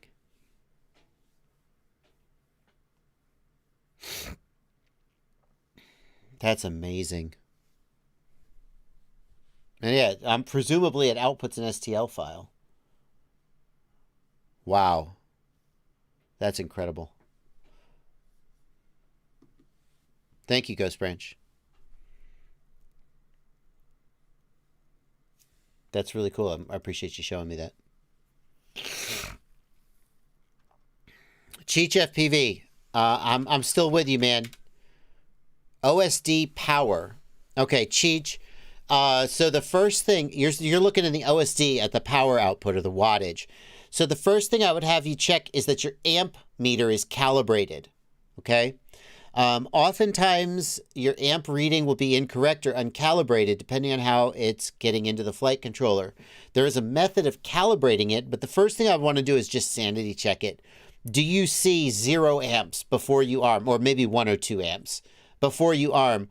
Or if you look and you see 30 amps and the quad isn't even armed, something's just way, way off. So we need to look at how the amp reading, the current reading, is getting into the flight controller. Most often it'll come from the ESC as an analog signal. And then we want to calibrate it so it's correct. But before you calibrate it, you need to see that it's working. So like I want to see it's like if it's at 30 amps when I don't arm and then I arm and it jumps to 300 amps. Well, like I'm miscalibrated, but I am seeing kind of sane numbers. Like it's behaving in a normal way. But if it reads 30 amps and then I arm and it still reads 30 amps, it's just not working. So don't waste time trying to calibrate it until you get it working. The way you calibrate, Cheech, is that you start with a fully charged battery. You fly the battery until the current meter shows 500 milliamps or 1,000 milliamps. Then you put the battery back on the charger and you charge the battery and you see how many milliamps the charger put back in. And that gives you a ratio. Your quad measured 1,000 milliamps. Your charger put in 1,500 milliamps. So you're off by a factor of 50%. And then you adjust the scale in Betaflight Power and Battery tab.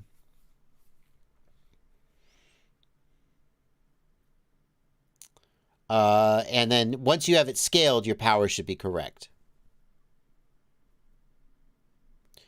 Roborito says, what's going on if current meter is operating in reverse? It starts high and then decreases as you increase the throttle. Your current meter is not wired up right, I guess. Crunked, yeah, there is a calibration wizard in Betaflight. You are correct.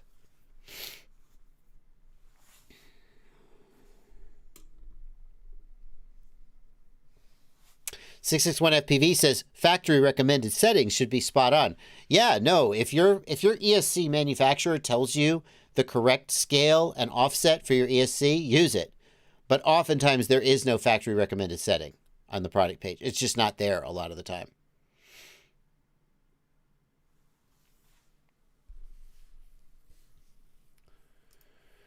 Wes Magyar, thank you for a $5 super chat. I'd love a 2 meter or 70 centimeter ExpressLRS TX module that makes good use of my general ham license. Can you imagine the range and penetration of that sucker? What is the 2 meter? I don't think in meters, my friend. What is the 2 meter band in hertz? Oh, megahertz. No, the LoRa chips. Is there a Semtech chip that operates in the 2 meter or the 70 centimeter band? I don't think so. I don't know though. Maybe, but I don't know.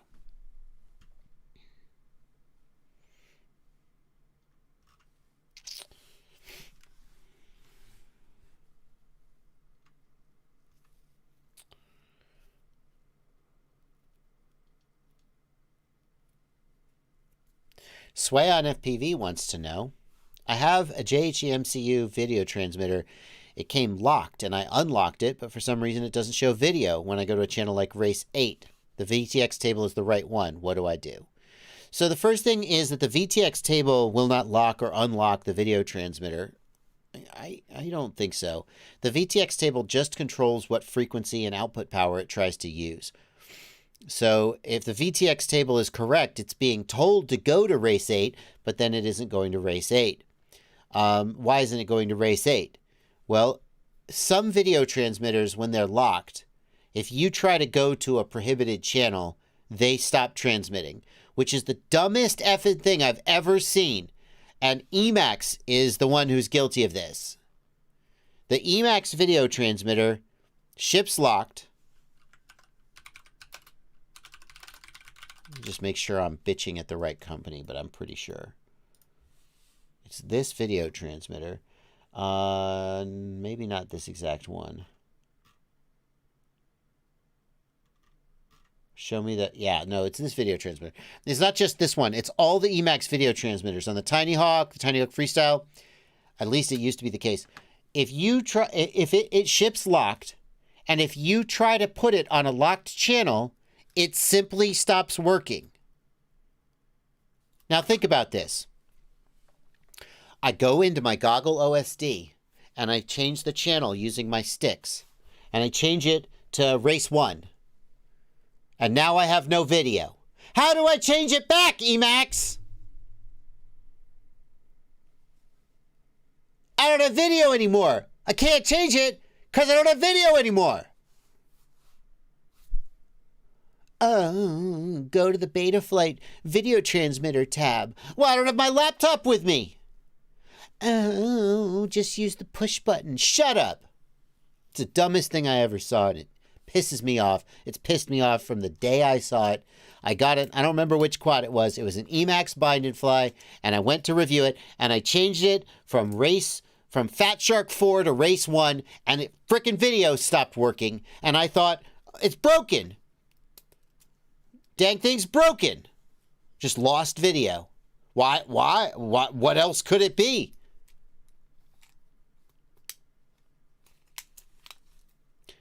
If you're going to ship your video transmitter locked, and they try to put it on a prohibited channel, just don't go to the channel.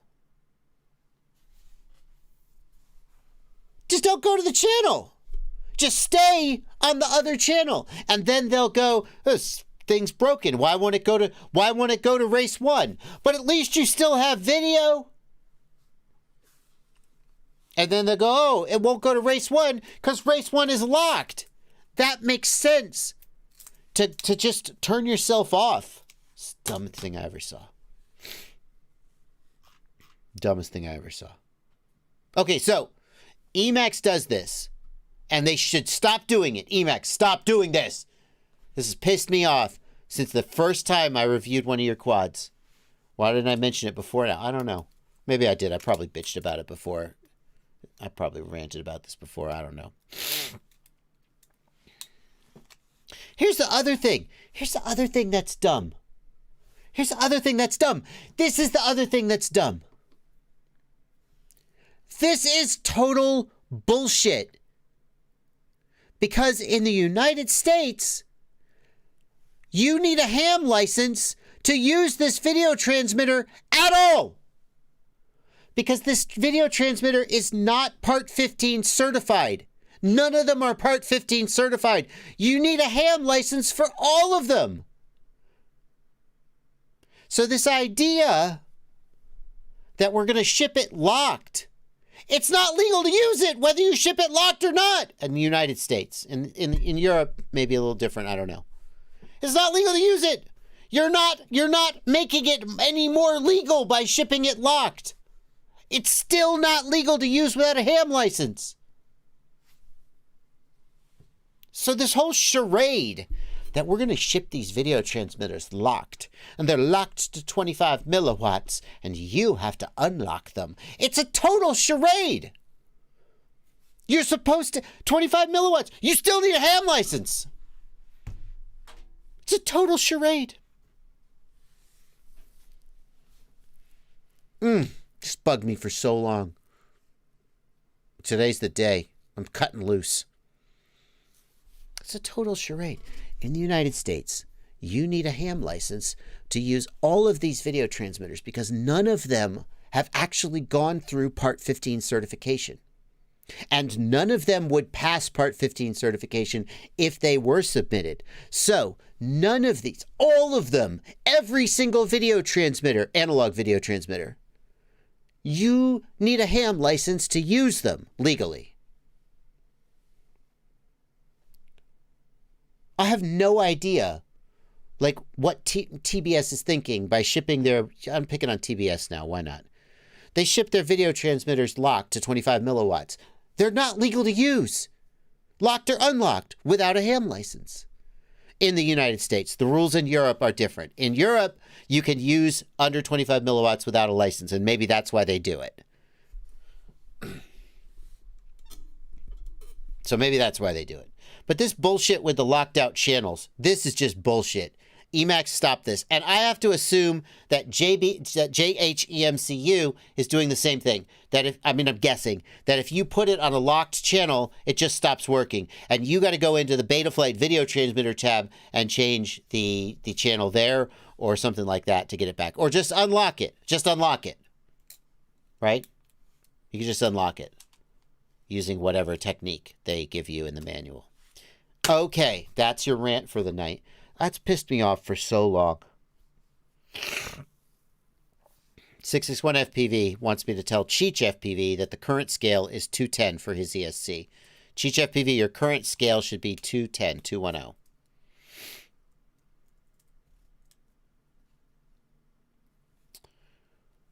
Rocket.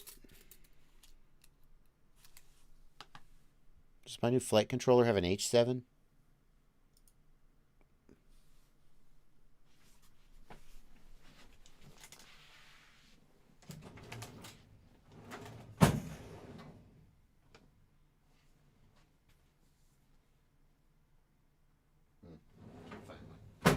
I sent them all to testers to test out. I don't think my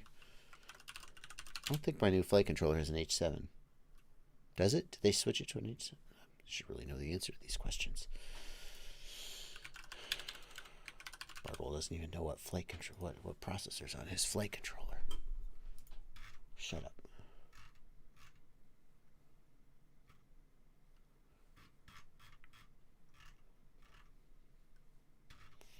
I thought it had an F7 and that H7 was going to be more expensive. No. Look, this is the user manual, the draft of the user manual. Do you see that it says JBF7 Pro? It's an F7. It's an F7. So let me generalize that question. Why are flight controllers coming with H7s these days? Like, there's the excuse me. Holy Bro just came out with this tiny little 20 millimeter H7 flight controller. The H7 is as big as the damn flight controller. The price difference between an H7 and an F7 is not as much as it used to be because the F7s are cheaper, therefore they're more in demand, therefore the price goes up. And at a certain point, the flight controller manufacturers may find it easier to buy stock of H7s. You may hit a point where, like, think about, back in 2020 when all the toilet paper sold out, right? Well, the first toilet paper to sell out is, in the United States anyway, toilet paper all sold out in 2020. The first one to sell out is the cheap one. And then later, the only thing left on the shelf is the expensive one, the 4-ply Charmin, right? Well, that's the kind of thing that's happening, that you're seeing flight controllers use H7s because even though they're more expensive, the price difference is not as much as it used to be because the F7s have all been bought up and the F7s are all gone and nobody can get them. And so they go with an H7 anyway. You're also seeing this with ESCs. In the last 2 years, a whole bunch of ESCs are shipping with F4 processors right now. The motivation for that is not because F4 offers some amazing performance advantage, although it does. The motivation for that was people could not get whatever the processor was. I think it was the F0. I'm not sure if that's right. They just couldn't get them. And they like literally couldn't make ESCs. And they were like, okay, well, what can we get? Oh, F4? Okay. In my humble opinion, that's why the FetTech G4 came with the G4 processor on it. Not because the G4 processor is superior, although like they tried to make an argument that it was better in some ways, although I'm skeptical of that argument, but okay. But my theory is that they were able to get the G4 processor at a good price in a large quantity that they couldn't get whatever processor they were using on their previous boards. The same thing is happening right now with gyros. So right now, nobody's using MPU 6000 gyros on their flight controllers anymore, because like iFlight, I heard a rumor. So this is a fact. This is the factual part. iFlight switched to the BMI 270 gyro for all their flight controllers going forward, including, by the way, the JBF7 Pro. iFlight's the manufacturer for that. And someone said that iFlight had backstock. Now, this is the part that's a rumor that I don't have any proof for, but I laughed and I thought this was a funny story. I don't know if it's true, but it's funny. Someone said that iFlight had inventory of MPU 6000s that they were going to use, and they sold them because the price was so high. They were like, I got to get these up. I'm not putting these in flight controllers because the price of the flight controller would be too high. I don't know if that's true. But the point is, everybody's switching to the BMI gyro because that's the one that you can actually get at a decent price.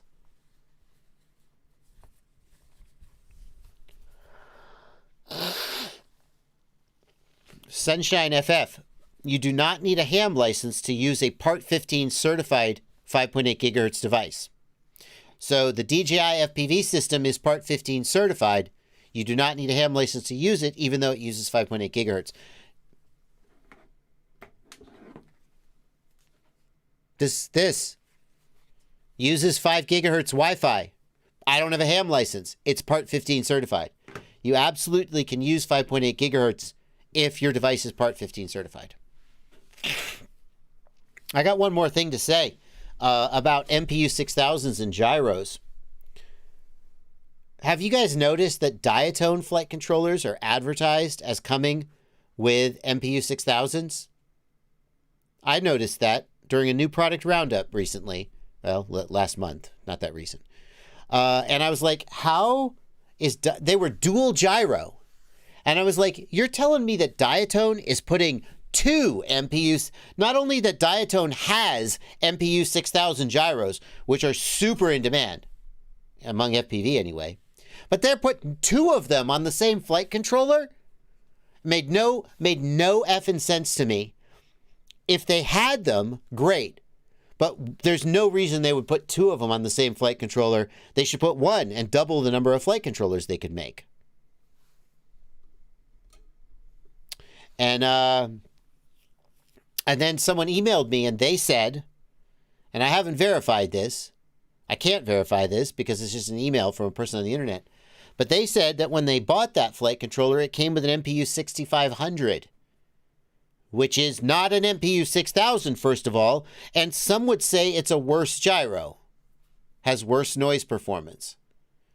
But the claim that this person made was that these diatone flight controllers that are supposed to be shipping with dual MPU 6000s were actually shipping with MPU 6500s. And they told me that diatone responded and said, yeah, the 6500 is fine.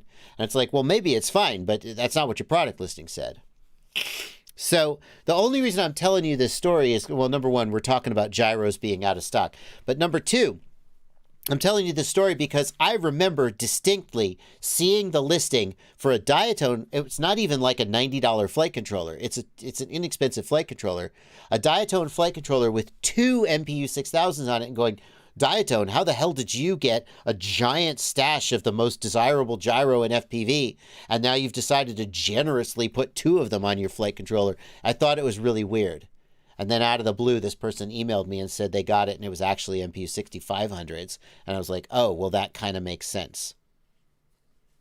So if you bought a flight controller that is supposed to have MPU 6000s on it, just go to the CLI. I want your data.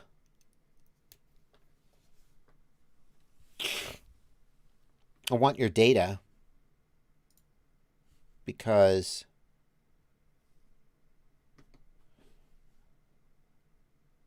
what was that? I want your data because if you go to the CLI, I think you type version. No. What about status? There we go. If you type status in the CLI, it will tell you what gyro you have. If you bought one of those flight controllers that's supposed to have an MPU 6000 and you get it and it has an MPU 6500, will you email news@fpvknowitall.com or will you contact me and let me know and send me some pictures and shit? Because if this is something that's going on, I want to cover it and I want to get the word out. This one checks off. This is, in fact, a diatone flight controller. This is the high-end one. It's only got one gyro. The Diatone F722 app. So that's got a legit MPU 6000. Okay, Diatone, that's one data point. You passed the test.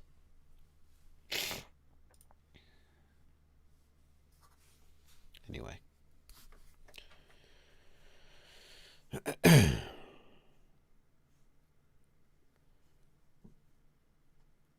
Alrighty.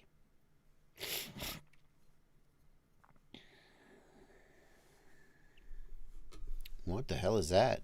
SCFPV asks, have you seen this Lumineer Quark X7 flight controller for $300? What is that? No. This is an April Fool's joke. This is an April Fool's joke, you dipshit. Sorry. I apologize for insulting you. This is an April Fool's joke, clearly, right? It's claiming that that's just a Lumineer F7 or H7 flight controller. They've photoshopped it to read X7. And then there's jokes about time travel and shit. Oh my god, it's getting worse. I apologize. It's the allergies. It's the first stream of spring. And Bardwell's allergies are at, sorry guys. Like this is clearly an April Fool's joke. All right. No, I'm not sick. It's allergies because it's spring. It's spring, baby. Abraham, thank you for leaning into that joke about your post. Appreciate that. Oh man, Sunshine FF. I didn't mean to snap at you, man. I didn't mean to snap at you. I'm just on a roll because I'm ranting and yelling. I apologize that it sounded like I snapped at you. All right. Cool. I'm just going to snort and sputter for the rest of the stream. Mechaniker, and thank you for 50 Norwegian kroner. Bought a used Beta FPV 95X with a bad flight controller. Would any 25mm flight controller do the job? Yeah, probably. Probably be better than the Beta FPV. Could a bad gyro fry the ESC? Unlikely. But especially if it's an all-in-one, you never know.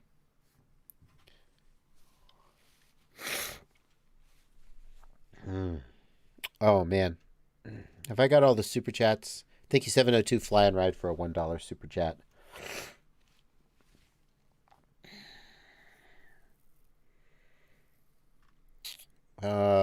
Raven 187 wants us to look at this antenna test that shows that Beta FPV's antennas are the best. I'm so skeptical. He says he put it in the general of the ELRS Discord. Let's see.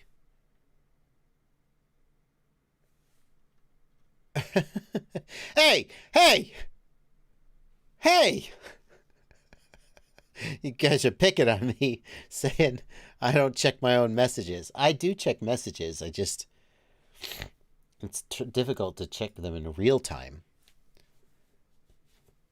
But I did get, look what they're saying. Blunty says chances are low he will check a Discord ping from not on his server while he's streaming.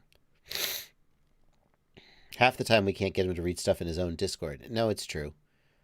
But I do oh, you guys can't see this. I'm so busy responding to DMs. My focus is always on one-on-one, you know, communication. They go by so fast, it's hard to keep up. Anyway, let's look at the results, though. These results are from Mustard Tiger. Oh, I see. Mustard Tiger is testing the actual external antennas. That makes a little more sense. Happy Model at the top, as usual. Who thought that was a sentence you'd ever say? Happy Model makes good ELRS stuff. Happy Model at the top. And then JHEMCU, Maytech, and Beta FPV. Still up there. 99. Wait. Oh, I see. It's not sorted by range multiplier. What is it sorted by? Let's sort by range multiplier. Data sort sheet by column. Not by column A. Can I sort? Data. Why can't I? God, shut the heck. Why can't I? Oh, right, because this is not. Make a copy. Because I don't have edit permissions on this sheet, that's why. Haha, I do now, you punks. Data, sort sheet. What? Can I just... There we go. No. Sort sheet A to Z. There we go. Number 1's the Beta FPV-T dipole. Impressive. Oh, there you go. Now it's sorted by the actual order. It's impressive. There you go. How about that? Did he test more than one? Did he test it for consistency? Yeah. Well, there you go. That looks like data to me. Jim Mundy, thank you for a $5 super chat. Great content. Figure out the first build. So much stuff is out of stock. It's true. It's true. Oh, great. Yeah, no. Everybody's cool cat. Now you guys are punks instead of dipshits.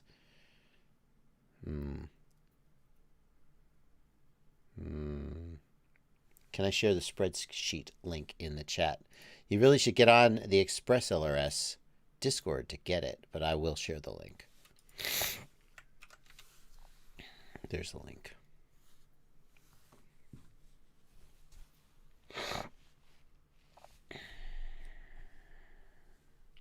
I just remember that the little Beta FPV micro receiver with the flat antenna was very, very bad.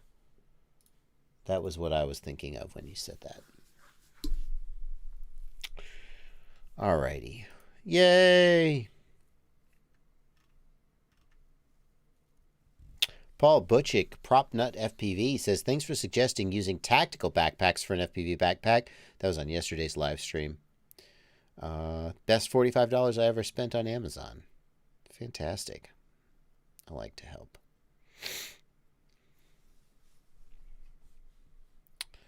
Lalo, you are probably thinking about the Newbie Drone goggle foam.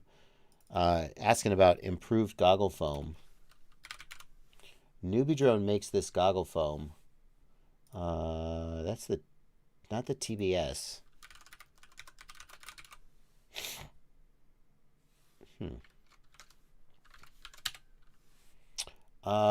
Interesting. Do they not make the Orca foam pack? TBS HDO2. What? Why didn't that show up there? Faceplate foam. Let's just search for foam. There we go. Yeah, it's the Newbie Drone goggle foam for HDO. Why is it not showing up? So weird. Huh.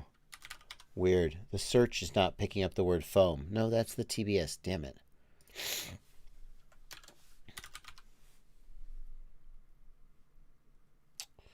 Newbie drone.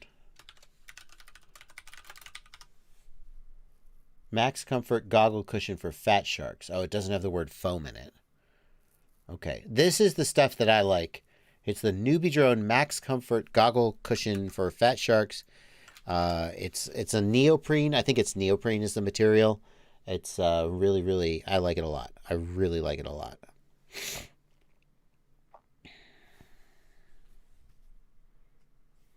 Okay. All right, folks, we got about 5 minutes left in the stream. Aaron Ciotti is going to be streaming. After that, he's going to post the link to his stream.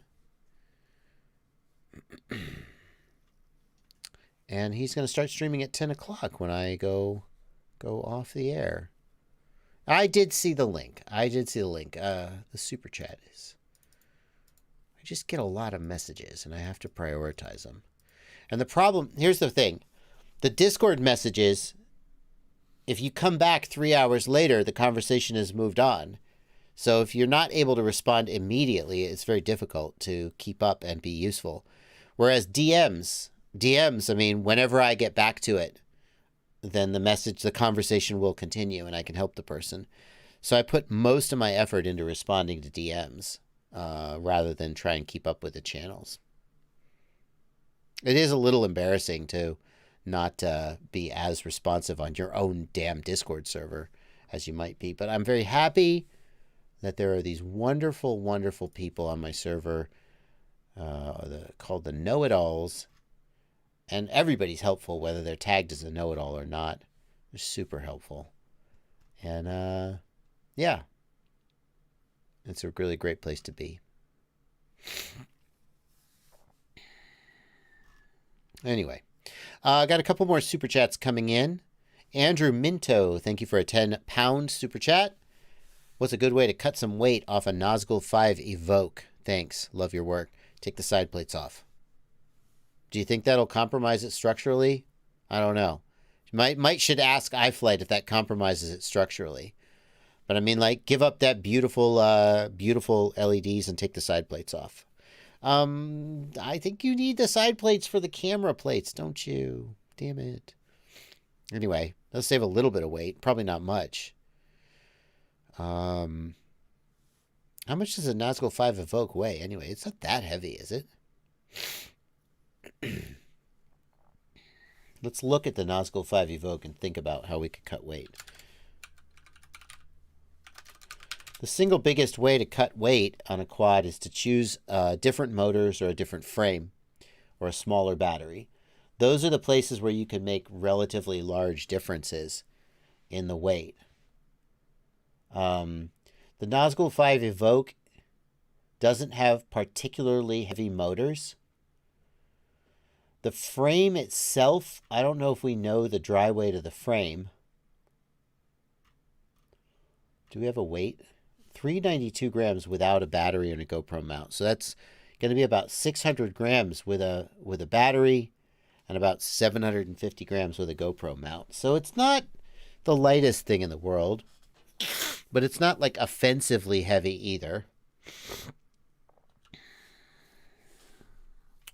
If you're carrying a GoPro, a simple way to save weight is to use USB power and take the battery out of the GoPro. That comes with its own downsides, but it is a thing you can do.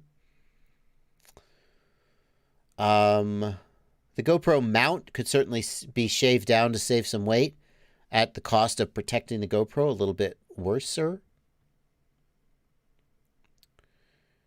You could take the side plates off, and you'd need some kind of 3D printed mount for the camera, but you could do that. You'd save some weight. This 3D printed battery thing is definitely adding some weight. The battery wires go all the way back to here. If they came out the side, they could be shortened and save a little bit of weight. It's a little heavy on the 3D prints. Take the arm protectors and the motor skids off. You save a little bit of weight. But all of these things will change the character of the quad and make it a very different quad and have their own costs. So it flies pretty damn well, to be honest with you. I had no problem with how it flew. I thought it flew amazing. I'm not sure I would fundamentally change the character of this quad to try and achieve an arbitrary goal of saving weight. But there you go, Andrew Minto. Hope that was good value for your super chat. Thank you for your super chat. Quadismoto, thank you for a $5 super chat. Can the Tango 2 and the Crossfire module be bound to the same quad? Yes, you can bind. No. So what you need to do is multi-bind. I have a tutorial about TBS Crossfire multi-bind. Normally, you can only have one module bound to one receiver at a time. Alrighty, folks, that is going to bring us to the end of the stream. It's 10 o'clock. Thank you so much for coming out. I hope you enjoyed the stream. I had a good time on tonight's stream. A little bit of ranting about various things. Really appreciate you being here. And I will... Yeah, Nick Sebring says, I had a GoPro fall off my quad. Saving weight versus lost GoPro. Now I have a full-size sleeve for the camera. Exactly. You always make trade-offs when you save weight. You just got to decide where you want that weight to be. Thank you guys for being here. I'll see you tomorrow for the FPV news at 6 p.m. Eastern Time with me and my pal Blunty. And throughout the week, we got a lot of great content coming up as always. Happy flying, everybody. And Siati, have a great stream, my friend. Good night, everybody.